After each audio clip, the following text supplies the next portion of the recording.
Hello everybody, it's been a crazy busy week at work and I haven't had a chance to paint in over a week and I'm so sad about that. But it's May and Mother's Day is sneaking up on us, so I have gone ahead and dug back in the vault of archives and picked out 3 videos of different designs that I think you could recycle for Mother's Day if you wanted to. So check them out, hang in there, and I will be back with new content soon. Today I'm going to show you a really easy trick to make a rose. We're going to start off by making what I'm calling a cinnamon roll swirl. So just kind of a curly cue that goes around a couple of times and ends towards the side. And then you're going to draw kind of a U-shaped, a flowy looking U-shape down from the cinnamon roll swirl. You can already see the rose taking shape now. Next, I'm going to add 2 vertical lines coming down from the swirl that gives the effect of the rose petals, and then 1 line coming around the front of the rose that also indicates the rose petals. I'm going to go around the whole design a little bit more just to thicken up the lines so it pops really nicely.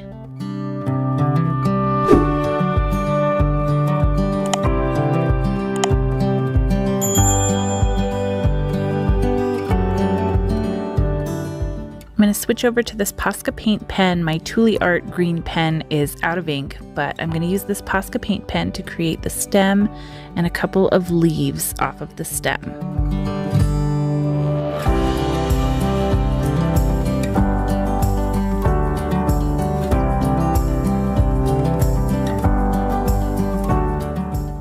Now let's try it with a different color combination. This rock is base coated with black paint, and I'm going to take my Tulips neon pink pen and draw the same design, and I'm also going to use a neon green for the stem and leaves. I love how simple this design is. I saw something similar on Pinterest and thought it would be a really neat design for a rock, and it's kind of timely to be around Mother's Day because this could be a neat Mother's Day card. Instead of a card, why not give a rock that lasts forever?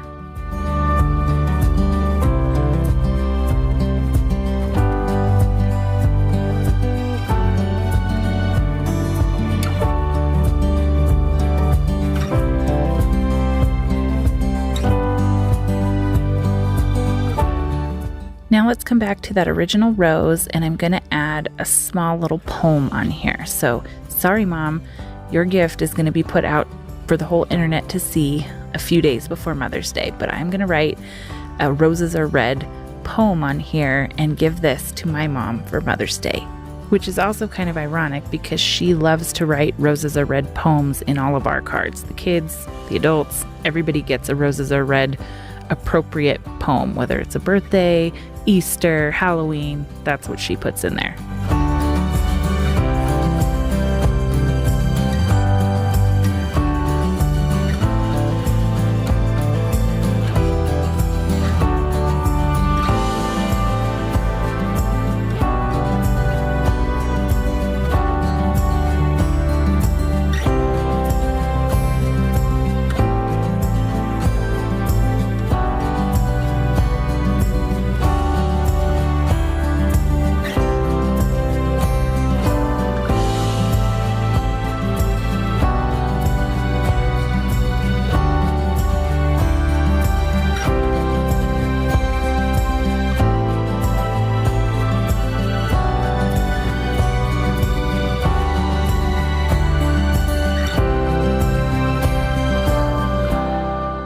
Now let's take a look at our finished product and a couple variations. Here's the neon rose, and I think this one might be my favorite because of how the resin darkened the stone and made the colors just pop.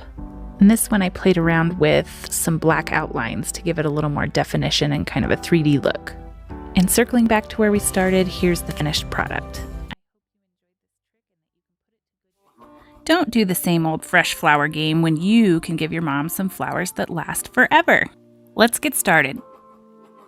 I'm going to show you why I love these chalk pencils so much because I've already made a mistake. Just take a damp paper towel and wipe off the chalk pencil. This works really well on Santorini's. It works well on any stone as long as the paint is dry if you're wiping anything after you've painted. So let's go back to lining out this design. Let's start with the rain boot.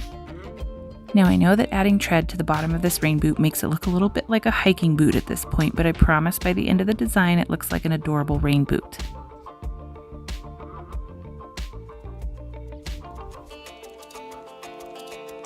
Now I'm going to use some U shapes to draw out the first set of tulips. So just 3 U's, and then I'm going to kind of flare out the sides and then draw 2 lines coming down the middle to kind of create the flower. Then I'm going to add a center point to our flower and then 3 more U shapes slightly larger above them. Same trick with flaring out the sides and drawing the center lines down the middle. And then I'm also going to line out some leaves, some kind of large leaves, and this is just a start to kind of the greenery that's in this. Next step is to take this Caribbean blue paint, this kind of turquoise color that's my favorite, and to fill in our boot. And so with Santorini stones, they can be a little bit porous, so sometimes that first coat, it kind of soaks in and it's not nice and opaque. I could have used some gesso for a base coat and I just didn't. I don't really have a good reason why I didn't, but it took about 2 coats and a little bit of touching up to get this nice and solid.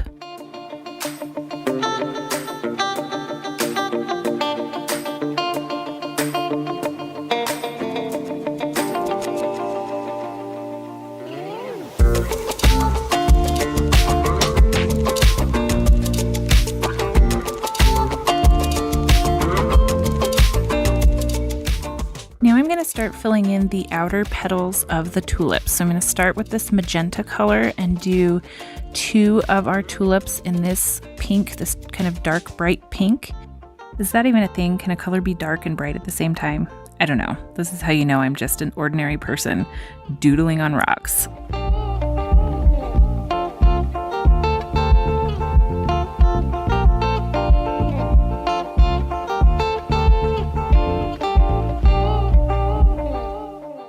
Next, we're going to move on and do 2 more tulips in this flamingo coral color, which is really pretty. It's not pink, it's not orange, but it's just a beautiful coral color. I really like it a lot. And as you're adding the color, you can kind of use the paintbrush to add to the flare of the way the tulips arch out on the top of those U shapes. The brush has kind of a nice angle to do that with. So now we're going to finish the bottom row by adding a yellow tulip in the middle. And then I'm going to finish off that last tulip in the same turquoise color that the rain boot is to kind of tie the design all together.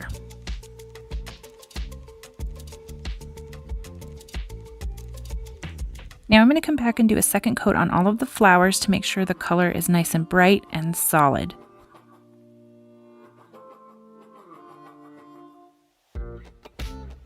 The next thing I'll do after this is to fill in those center petals in the tulips, and I wanted to keep the colors in the same family as this group of colors. So what I'm going to do is add a little bit of white paint to each of our colors to lighten it up and then fill in those center petals.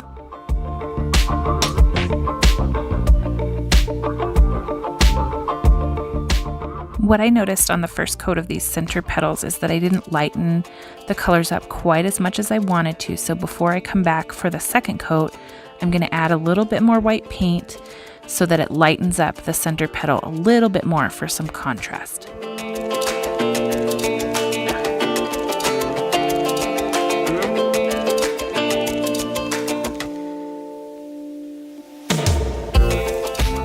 Next, I'm going to take this spring green paint and start outlining and filling in the leaves that I had originally lined out. And I don't end up following my lines quite exactly, which is okay, because as I said before, this is just kind of the start of the greenery. I'm going to come back next with a darker green paint and draw some additional leaves in with a contrasting green color.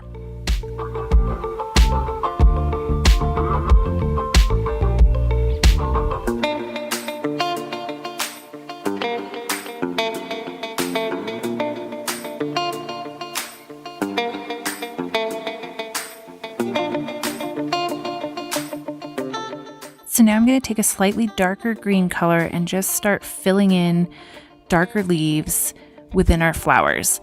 And after I started doing this, I realized it might have been easier to line out the leaves and paint them before I did the tulips. You could kind of do it either way. I'm just basically filling in the design. I don't want much white space in the area behind the tulips. So I'm going to take this dark green and fill in some additional leaves just so it looks like a nice full bouquet.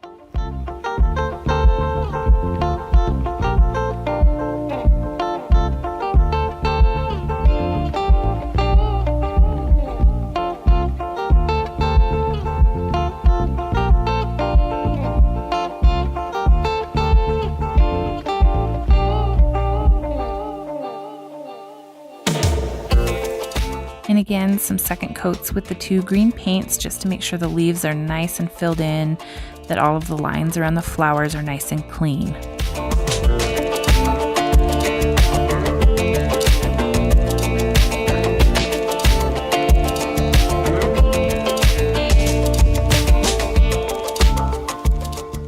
Now I'm going to shift gears a little bit and take this elephant gray and start working on the rain boot tread that we had drawn on there earlier in the design.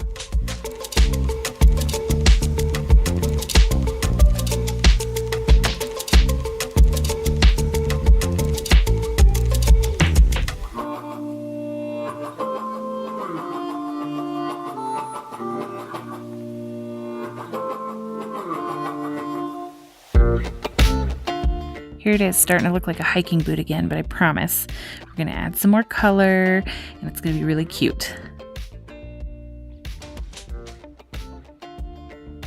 Now I'm going to take this Velvet Crush purple paint, it's a really pretty color of purple, and fill in a stripe along the top of the rain boot and then again down along the tread, the gray tread that we just painted in.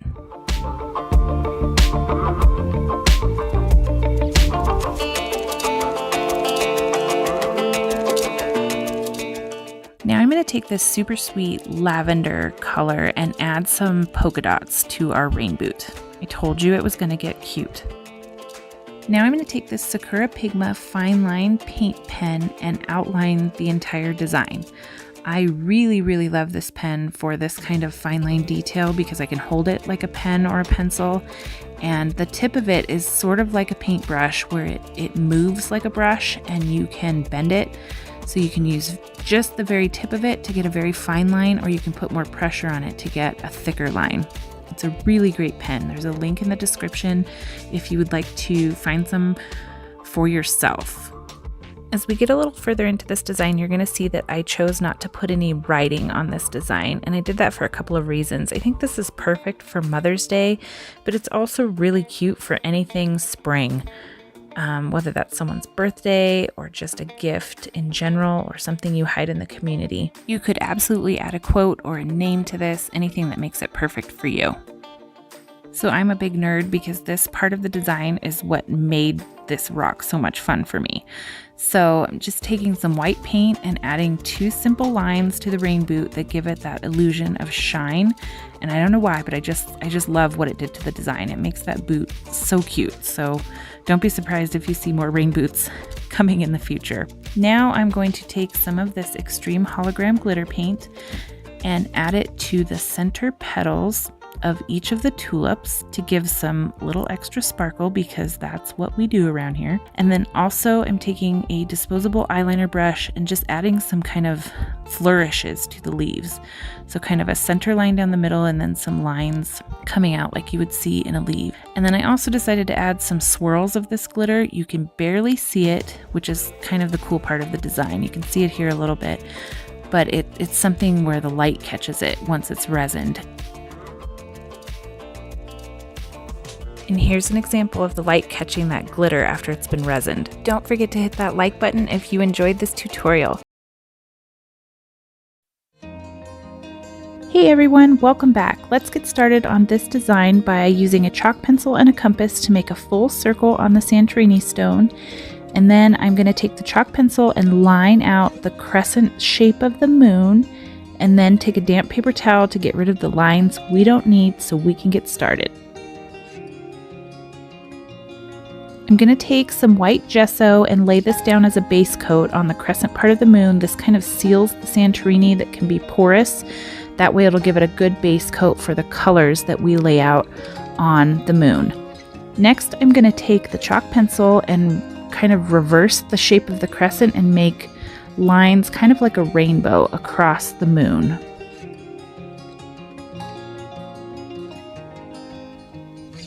Now let's take a peek at the bright color scheme I chose for this Zentangle moon. And let's go ahead and get started with this lime green to start. I'm going to put it on both edges of the moon, so kind of opening and closing our little rainbow.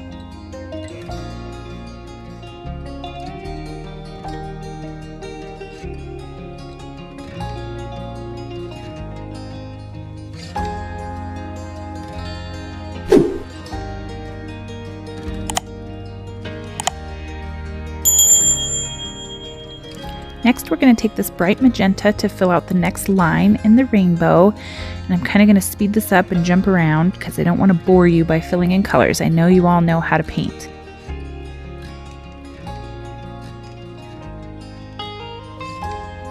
Let's go ahead and fill in this next stripe with this pretty cool blue paint. I love this color. It's so bright and happy.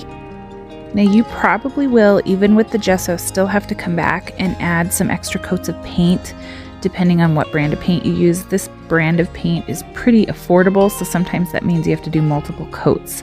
So I'm moving on to this flamingo coral, and I'm going to get this on here, and then I'm going to come back and kind of darken up that blue because it's not quite as opaque as I'd like it to be. So just know you can come back and fill in until you get the color exactly how you want it to be. You can also use this as a place to clean up the lines. If your lines in between the stripes got a little shaky, you can use this time with the colors to kind of straighten that up. So now we're adding my favorite color, this Caribbean blue that's kind of turquoise and beautiful. It's my absolute favorite. Now we're moving on to the Velvet Crush purple to complete our little rainbow moon. So I've made several of these Zentangle moons in the past and I just love them. They're so much fun to do. And my inspiration in bringing up the design this week is because in exactly 1 week, we will be having a new moon this month. So I thought it would be a fun design to bring in the month of May. After you get all the extra coats on and you're happy with the color, you want to make sure that you let this dry completely. I put it under a fan and went off and made dinner. Now comes the fun part of learning about Zentangling. You can Google this or look in Pinterest for different designs. Basically what these are structured patterns or doodles that you create. You can doodle it out yourself on some paper, or you can look for inspiration online. I like to doodle, so this kind of comes naturally to me and I find it super relaxing. So let's get started. Before we start with any of the Zentangle designs, I'm going to use this Posca paint pen to give the entire moon an outline and then outline each of our stripes so that we have clear borders.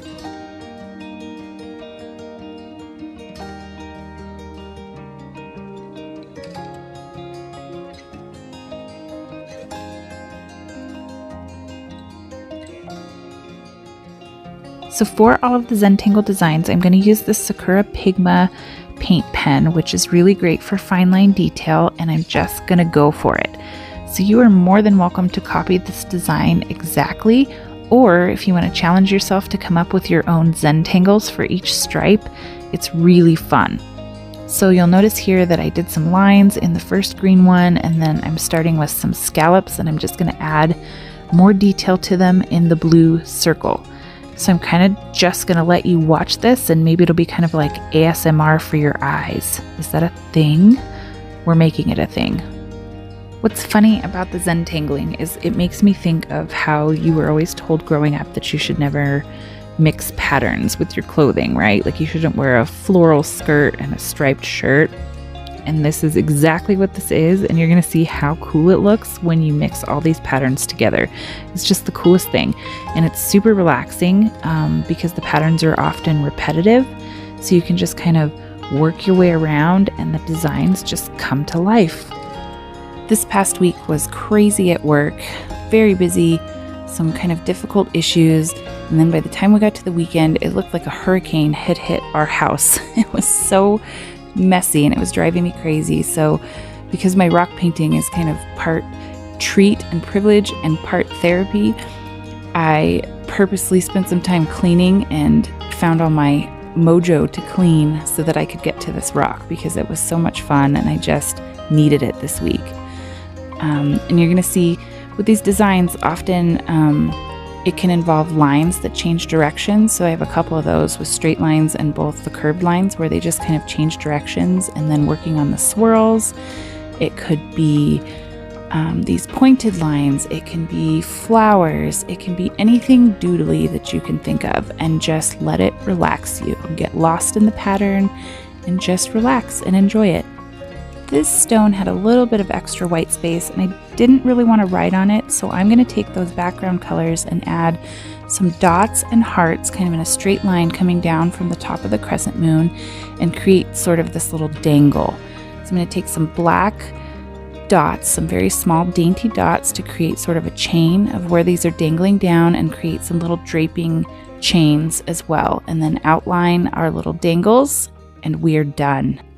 Thanks so much for stopping by to watch. Don't forget to hit that like button, leave a comment, and subscribe so you don't miss future uploads. See you next time.